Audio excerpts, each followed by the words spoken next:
வணக்கம். மேற்குறி செய்திகள். விநாயகர் சதுர்த்தி விமர்சையாக கொண்டாடி வரும் நிலையில் புதுச்சேரியில் பிரசித்தி பெற்ற ஸ்ரீ மணக்குள விநாயகர் ஆலயத்தில் அதிகாலை முதலே நடை திறக்கப்பட்டு மூலவர் மற்றும் உற்சவருக்கு சிறப்பு அபிஷேக அலங்காரங்கள் செய்யப்பட்டு மகா தீபாராதனை காண்பிக்கப்பட்டது. நாடு முழுவதும் விநாயகர் சதுர்த்தி விழா இன்று சிறப்பாக கொண்டாடப்பட்டு வரும் நிலையில் புதுச்சேரியில் மிகவும் பிரசித்தி பெற்ற ஸ்ரீ மணக்குள விநாயகர் ஆலயத்தில் விநாயகர் சதுர்த்தியை முன்னிட்டு அதிகாலை 4 மணி முதலே கோவில் நடை திறக்கப்பட்டு மூலவர் மற்றும் உற்சவருக்கு பால், தயிர், இளநீர், பஞ்சாமிரதம், விபூதி, சந்தனம், பன்னீர் உட்பட வாசன திரவியங்கள் மூலமாக அபிஷேகம் செய்யப்பட்டது. அதனை அடுத்து கலசாபிஷேகம் செய்யப்பட்டு மூலவருக்கு தங்க கவசம் அணிவிக்கப்பட்டு உற்சவருக்கு சிறப்பு அலங்காரம் செய்யப்பட்டு மகா தீபாராதனை காண்பிக்கப்பட்டது.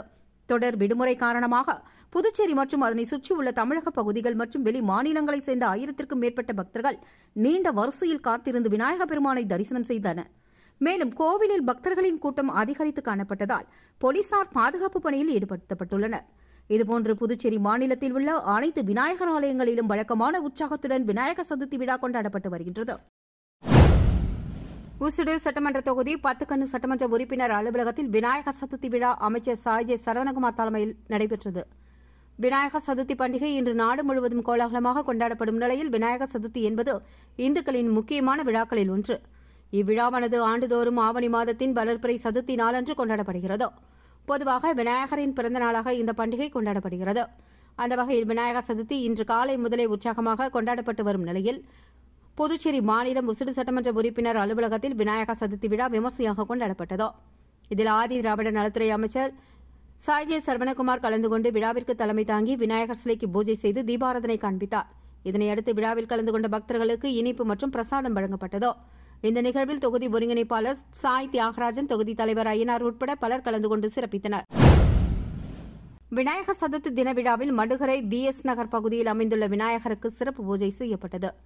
புதுவை அடுத்த மடுகரை BS நகர் பகுதியில் அமைந்துள்ள முத்தாலம்மன் ஆலயத்தில் புதிதாக அமையப்பெற்றுள்ள 7 அடி உயர விநாயகருக்கு சிறப்பு பூஜைகள் மற்றும் தீபாராதனை காண்பிக்கப்பட்டது. முன்னதாக விநாயகருக்கு சந்தனம், பன்னீர், தேன், பஞ்சாமிரதம், இளநீர் உட்பட பல்வேறு வாசனை திரவியங்களால் அபிஷேக ஆராதனைகள் நடத்தப்பட்டது. இரவு சிறப்பு அலங்காரத்தில் விநாயகர் வீதி உலா நடைபெற்றது. இவ்விழாவில் பங்கேற்ற அனைவருக்கும் பிரசாதம் வழங்கப்பட்டது. இதற்கான ஏற்பாடுகளை அறங்காவல் குழுவினர் மற்றும் BS நகர் இளைஞர்கள் செய்திருந்தனர். உருளையன்பேட்டை தொகுதிக்கு உட்பட்ட கண்ணன் நகரில் நடைபெற்ற விநாயகர் சதுர்த்தி விழாவில் தொகுதி சட்டமன்ற உறுப்பினர் நேரு கலந்து கொண்டு தரிசனம் செய்து பக்தர்களுக்கு பிரசாதம் வழங்கினார். புதுச்சேரியில் வழக்கமான உற்சாகத்துடன் விநாயகர் சதுர்த்தி விழா கொண்டாடப்பட்டு வருகிறது. அதன் ஒரு பகுதியாக உருளையன்பேட்டை தொகுதிக்கு உட்பட்ட கண்ணன் நகரில் பொதுமக்கள் சார்பில் நடைபெற்ற விநாயகர் சதுர்த்தி விழாவில் தொகுதியின் சட்டமன்ற உறுப்பினர் நேரு கலந்து கொண்டு சாமி தரிசனம் செய்தார். அதனையடுத்து பக்தர்களுக்கு பிரசாதம் வழங்கி சிறப்பித்தார். இந்த நிகழ்வில் அப்பகுதி மக்கள் மற்றும் மனிதநேய மக்கள் சேவை மைய நிர்வாகிகள் உட்பட பலர் கலந்து கொண்டனர். விநாயகர் சதுர்த்தியை முன்னிட்டு புதுச்சேரியில் உள்ள இனிப்பகம் ஒன்றில் படையலுக்கு வைக்கப்பட்டிருந்த 111 கிலோ எடையுள்ள பிரம்மாண்டமான லட்டு பார்வையாளர்களை வெகுவாக கவர்ந்தது. புதுச்சேரியில் விநாயகர் சதுர்த்தி விழா வழக்கமான உற்சாகத்துடன் கொண்டாடப்பட்டு வருகிறது. அதன் ஒரு பகுதியாக புதுச்சேரி 45 அடி சாலையில் உள்ள ஸ்ரீ ஜெயின் இனிப்பகம் ஒன்றில் அதன் நிறுவனர் விக்ரம் முயற்சியில் ஒவ்வொரு ஆண்டும் விநாயகர் சதுர்த்தியின் போது பெரிய அளவிலான லட்டு தயார் செய்யப்பட்டு பூஜை செய்யப்படுவது வழக்கம். முதலாக 11 கிலோவில் செய்த லட்டின் எடையை ஒவ்வொரு ஆண்டும் 5 கிலோவாக அதிகரித்து வந்தார். இந்நிலையில் 21வது ஆண்டாக இன்று 111 கிலோ எடையிலான பிரம்மாண்டமான லட்டு செய்து விநாயகருக்கு படையல் வைக்கப்பட்டு சிறப்பு பூஜை செய்தார். 3 தினங்கள் படையலில் வைக்கப்பட்டிருக்கும் இந்த மெகா லட்டு 3ஆம் நாளில் கடைக்கு வரும் வாடிக்கையாளர்களுக்கு பிரசாதமாக வழங்கப்படுவது குறிப்பிடத்தக்கது. விநாயகர் சதுர்த்தியை ஒட்டி காரைக்கால் நகர பகுதியில் 50க்கும் மேற்பட்ட விநாயகர் சிலைகளுக்கு பிரதிஷ்டை செய்யப்பட்டு சிறப்பு பூஜைகள் நடத்தப்பட்டது. விநாயகர் சதுர்த்தி விழாவை ஒட்டி காரைக்கால் மாவட்டம் முழுவதும் சுமார் 300க்கும் மேற்பட்ட விநாயகர் சிலைகள் பிரதிஷ்டை செய்யப்பட்டுள்ளது. காரைக்கால் நகர பகுதியில் சுமார் 50க்கும் மேற்பட்ட விநாயகர் சிலைகள் பிரதிஷ்டை செய்யப்பட்டு பல்வேறு பூஜைகள் நடத்தப்பட்டது. புகழ்பெற்ற காரைக்கால் ஏழை மாரியம்மன் கோவிலில் நிறுவப்பட்டுள்ள ஸ்ரீ சக்தி விநாயகருக்கு சிறப்பு பூஜைகள் நடத்தப்பட்டு மகா தீபாராதனை காண்பிக்கப்பட்டது. இந்த நிகழ்வில் இந்து முன்னணி தலைவர் கணேஷ், நகர தலைவர் ராஜ்குமார் உட்பட ஏராளமான இந்து முன்னணி நிர்வாகிகள் மற்றும் பொதுமக்கள், உறுப்பினர்கள் என பலர் கலந்து கொண்டனர். இன்று பிரதிஷ்டை செய்யப்படும் விநாயகர் சிலைகள் நாளை மறுநாள் ஏழை மாரியம்மன் கோவிலில் இருந்து ஊர்வலமாக எடுத்துச் சென்று கிளிஞ்சில்மேடு மீனவ கிராமத்தில் உள்ள வங்கக்கடலில் கலக்கப்பட உள்ளது குறிப்பிடத்தக்கது. புதுச்சேரி புனித பேட்ரிக் மேல்நிலைப் பள்ளியில் நடந்த ஆசிரியர் தின விழாவில் பல்வேறு போட்டிகளில் வெற்றி பெற்ற ஆசிரியர்களுக்கு பரிசுகள் வழங்கப்பட்டது. இந்த நிகழ்வில் கல்வித்துறையின் முன்னாள் இணை இயக்குநர் பார்த்தசாரதி, பள்ளியின் முன்னாள் மாணவியும் மருத்துவ மேலாளருமான பாலசரஸ்வதி உள்ளிட்டோர் சிறப்பு விருந்தினர்களாக கலந்து கொண்டனர். பள்ளி ஆலோசனைக் குழு தலைவர் ஜோசப் பால் அடிகளார் தலைமையில் பள்ளி ஆசிரியர்கள் அனைவருமே கௌரவிக்கப்பட்டனர். பல்வேறு போட்டிகளில் வென்றவர்களுக்கு பரிசளிக்கப்பட்டது. பள்ளியின் தாளாளர் பிரெடரிக், பள்ளியின் மருத்துவ இயக்குநர் ஜீட்டா பிரெடரிக், பள்ளியின் முதல்வர் ஸ்டெல்லா உள்ளிட்டோர் கலந்து கொண்டனர். NSS சார்பில் நடத்தப்பட்ட பல்வேறு போட்டிகளில் வென்ற ஆசிரியர்களுக்கும் பரிசளிக்கப்பட்டது. முன்னதாக தமிழ் ஆசிரியர் ராஜலட்சுமி எழுதிய தமிழர் தனிப்பெருங்கலைத்திறன் மாநகர மாட்சிகள் எனும் மரபு பாடல்கள் அடங்கிய நூல்கள் வெளியீட்டு விழா நடைபெற்றது. தமிழக வெற்றிக் கழகம் கட்சியின் வில்லியனூர் நிர்வாகி பூக்கடை பிரபுவின் பிறந்தநாளை முன்னிட்டு அவரது ஆதரவாளர்கள் முன்னிலையில் கட்சி கொடியேற்றி இனிப்பு வழங்கி கொண்டாடினர்.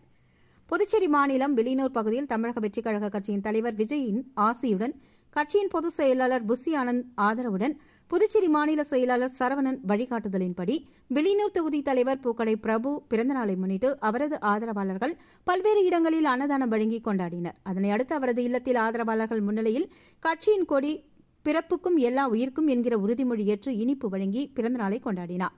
பிறந்தநாள் விழாவில் கட்சியின் முக்கிய பிரமுகர்கள், ஆதரவாளர்கள் என ஏராளமானோர் கலந்து கொண்டு பூக்கடை பிரபுவிற்கு சால்வை அணிவித்து பிறந்தநாள் வாழ்த்துக்களை தெரிவித்தனர். புதுச்சேரி முத்தியால்பேட்டை ஸ்ரீ லட்சுமி ஹயக்ரீவர் பெருமாள் திருக்கோவிலின் 53வது பிரமோற்சவ விழாவை முன்னிட்டு துவாஜாரோகணம் என்கிற கொடியேற்ற நிகழ்வு நடைபெற்றது. முத்தியால்பேட்டை ராமகிருஷ்ணா நகர் பகுதியில் அமைந்துள்ளது ஸ்ரீ லட்சுமி ஹயக்ரீவ திருக்கோவில். இந்த திருக்கோவிலில் எழுந்தருளியுள்ள ஸ்ரீ லட்சுமி ஹயகிரீவ பெருமாளுக்கு 53வது பிரமோற்சவ விழா நேற்று இரவு அனுக்ஷை, மிருத சங்கிரஹணம் மற்றும் ஸ்ரீ விக்னேஸ்வரன் திருவீதி புறப்பாடுடன் துவங்கியது. இன்று கலாய் கன்னியா லக்கினத்தில் துவாஜாரோகணம் என்கிற கொடியேற்ற நிகழ்வு நடைபெற்றது. கருட உருவம் பொறிக்கப்பட்ட கொடிக்கு வேத மந்திரங்கள் ஓத தீபாரதனை காட்டப்பட்டு கொடி ஏற்றி கொடிமரத்திற்கு மகா தீபாரதனை காண்பிக்கப்பட்டது. தொடர்ந்து அலங்கரிக்கப்பட்ட பெருமாளுக்கு தீபாரதனை காட்டப்பட்டதில் பக்தர்கள் பலர் கலந்து கொண்டு பெருமானை வழிபட்டனர். உலக புகழ்பெற்ற திருநள்ளாறு சனி பகவான் ஆலய யானைக்கு நடைபெற்ற கஜ பூஜையில் ஏராளமான பக்தர்கள் பங்கேற்று வழிபட்டனர். காரைக்கால் மாவட்டம் திருநள்ளாற்றில் அமைந்துள்ள உலக பிரசித்தி பெற்ற ஸ்ரீ தர்பணேஸ்வரர் சுவாமி தேவஸ்தானம் ஸ்ரீ சனி பகவான் ஆலயத்தில் ஆண்டுதோறும் விநாயகர் சதுர்த்தி அன்று ஸ்ரீ சொர்ண கணபதிக்கு தங்க கவசமும், உடன் அமைந்துள்ள விநாயகருக்கு வெள்ளிக்கவச அலங்காரமும் அணிவிக்கப்படுவது வழக்கம். இன்று ஆவணி மாத விநாயகர் சதுர்த்தியை முன்னிட்டு ஸ்ரீ சொர்ண கணபதிக்கு சிறப்பு அபிஷேகமும் மகா தீபாரதனையும், அதனையடுத்து விநாயகர் சதுர்த்தியை முன்னிட்டு ஆலயத்திற்கு சொந்தமான பிருகுதி எனும் பிரணாம்பாள் யானைக்கு கஜபூஜை செய்து புத்தாடை அணிவிக்கப்பட்டு மகா தீபாரதனை காண்பிக்கப்பட்டது. விநாயகர் சதுர்த்தியை முன்னிட்டு நடைபெற்ற ஸ்ரீ சொர்ண கணபதி அபிஷேக ஆராதனை மற்றும் கஜ பூஜையில் தருமபுர ஆதீன கட்டளை விசாரணை ஸ்ரீல ஸ்ரீ கந்தசாமி தம்பிரான் சுவாமிகள் உட்பட ஏராளமான பக்தர்கள் கலந்து கொண்டு ஸ்ரீ விநாயகரையும் ஆலய யானையும் தரிசித்து அருள் பெற்றனர். பழங்குடியினரின் கலாச்சாரம், கைவினை, வணிக முன்னெடுப்பை ஊக்குவிக்கும் வகையில் புதுச்சேரி காந்தி திடலில் 10 நாட்கள் நடைபெறும் ஆடி அருணிமா கலை கண்காட்சியை முதல்வர் ரங்கசாமி துவக்கி வைத்தார். மத்திய அரசின் பழங்குடியினர் விவகாரங்கள் அமைச்சகம் மற்றும் மலைவாழ் மக்கள் கூட்டுறவு கொள்முதல் மற்றும் விற்பனை மேம்பாட்டு இணையம் உள்ளிட்டவை சார்பில் பாரம்பரிய பழங்குடியினரின் தொழில் முனைவு, கைவினை, கலாச்சாரம், உணவு மற்றும் வணிக முன்னெடுப்பை ஊக்குவித்திடும் வகையில் புதுச்சேரியில் ஆடி அருணிமா கண்காட்சி கடற்கரை சாலையில் உள்ள காந்தி திடலில் வருகின்ற 15ஆம் தேதி வரை 10 நாட்கள் நடைபெறவுள்ளது. இந்த கண்காட்சியினை முதலமைச்சர் ரங்கசாமி நேற்று மாலை திறந்து வைத்து அரங்குகளை பார்வையிட்டார். இந்த நிகழ்வில் அமைச்சர் லட்சுமி நாராயணன் மற்றும் மலைவாழ் மக்கள் கூட்டுறவு கொள்முதல் மற்றும் விற்பனை மேம்பாட்டு இணைய நிர்வாகிகள் கலந்து கொண்டனர். கண்காட்சியில் வடகிழக்கு மாநிலங்களான அசாம், திரிபுரா, மணிப்பூர், நாகாலாந்து மற்றும் மிசோராம், மேகாலயா மற்றும் அருணாச்சல பிரதேசத்தில் மலைவாழ் மக்களால் தயாரிக்கப்பட்ட கைத்தறி துணி வகைகள், அணிகலன்கள், மரசாமான்கள், சுடுமண் கலைப்பொருட்கள், மண்பாண்டங்கள், கண்கவர் ஓவியங்கள், திரை சீலைகள் 30 அரங்குகளில் விற்பனைக்காக வைக்கப்பட்டுள்ளது. உசுடு தொகுதி சேந்தனத்தம் பகுதியில் முன்னாள் எம்எல்ஏ தீப்பாய்ந்தான் பிறந்தநாள் விழாவை முன்னிட்டு மாணவர்களுக்கு எழுது பொருட்கள், நோட்டு புத்தகங்கள், பொதுமக்களுக்கு நாட்டு சர்க்கரை, புடவை, கைலி உட்பட பல்வேறு நலத்திட்ட உதவிகள் வழங்கப்பட்டது. உசுடு தொகுதியின் முன்னாள் சட்டமன்ற உறுப்பினர் தீப்பாய்ந்தான் பிறந்தநாள் விழா வருகின்ற 8ஆம் தேதி கொண்டாடப்பட உள்ளது. இந்நிலையில் தீப்பாய்ந்தானின் ஆதரவாளர்கள் உசுடு தொகுதியில் பல்வேறு நலத்திட்ட உதவிகளை செய்து வருகின்றனர்.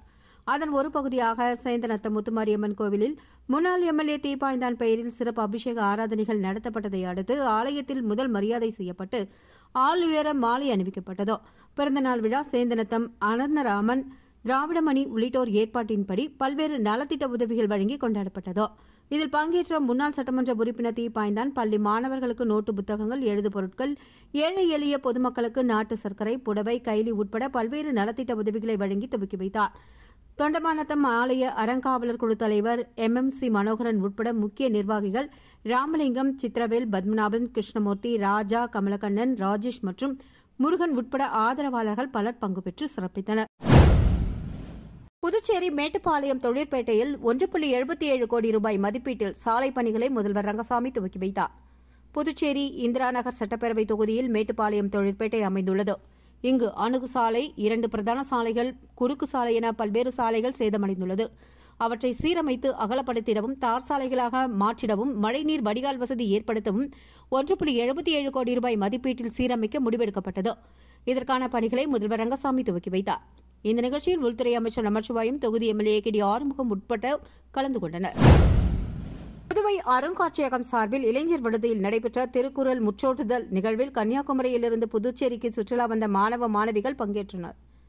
கன்னியாகுமரி தூய வளனார் மேல்நிலைப் பள்ளியிலிருந்து புதுச்சேரிக்கு சுற்றுலா வந்த மாணவ மாணவியர்களுக்கு திருக்குறள் முற்றோற்றுதல் என்ற நிகழ்வு புதுவை அருங்காட்சியகத்தால் முன்னெடுக்கப்பட்டது. தொடர்ந்து 3வது முறையாக நடைபெறும் இந்த நிகழ்வில் இவ்வாண்டு 10 ஆசிரியர்கள், 129 மாணவ மாணவியர் புதுச்சேரிக்கு சுற்றுலா மேற்கொண்டுள்ளனர். புதுச்சேரியில் பல இடங்களை பார்வையிட்டவர்களுக்கு புதுச்சேரியின் நினைவு சின்னமான ஆயி மண்டபத்தை குறித்தும், அதன் வரலாறு குறித்தும், புதுச்சேரியின் பல சிறப்பு இயல்புகளையும் புதுவை அருங்காட்சியக நிறுவனர் அறிவன் மாணவியர்களுக்கு விளக்கமாக எடுத்துரைத்தார். இதனை அடுத்து இளைஞர் விடுதியில் முற்றோற்றுதல் நிகழ்வு நடைபெற்றது. கலை பண்பாட்டுத்துறை இயக்குநர் கலையபெருமாள் திருக்குறள் முற்றோற்றுதல் நிகழ்வினை துவக்கி வைத்து மாணவ மாணவியர்களுக்கு பங்களிப்பு சான்றிதழை வழங்கினார். இந்த நிகழ்ச்சியில் புதுவை அருங்காட்சியக நிர்வாகிகள் செய்திருந்தனர்.